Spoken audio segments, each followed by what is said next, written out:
ነገር እስከ ዛሬ ስትቆጣት በነበረችው ነገር ሁሉ ስቅስቅ ብላ አልቅሳለች። ምክንያቱም ጥፋተኛ ስለሆነች ለብር ብላ የመጣችው ሀንቹ ሳትሆን እርግብ ስለሆነች ማለት ነው።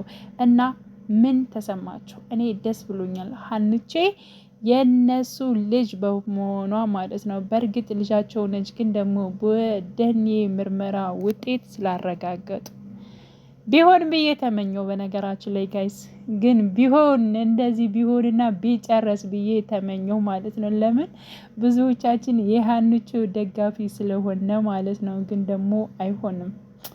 ወይዘሮ ባዩሽ እንግዲህ እንዳያቸዋት ሆስፒታል ነበረች፣ አስቀድማ ነበረች።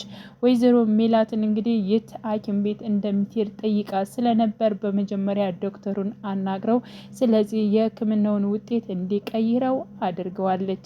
ወይዘሮ ባዩሽን ማለት ነው ስህተትና እሷ የምሰራውን ነገሮች አንድና አንድ የሚያጋልጠው አቶ መስፍኔ ነው ብዬ አስባለሁ። ምክንያቱም ከዚህ በፊት እንግዲህ ወይዘሮ ሜላት ከባሏ ጋር እንድትለያይ ያደረገችው ራሷ ባዩሽ ስለሆነች ማለት ነው።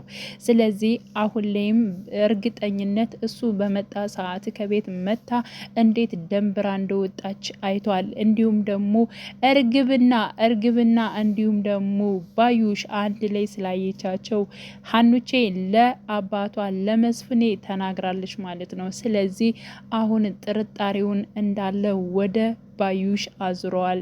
ስለዚህ ውጤቱም የቀየረችው ባዩሽ መሆኗን በእርግጠኝነት ቆይተው ይደርሱባታል። አቶ መስፍኔም በእርግጠኝነት አሁንም ልጃችሁ እርግብ ነች ተብሎ በእርግጠኝነት አይተወው። ምክንያቱም እኔ ልጄ የምትመስለኝ ሀንቼ ነች በማለት እንግዲህ ሀንቼን ሲናገር ነበር። ስለዚህ እሱ ይቆምላታል በእርግጠኝነት።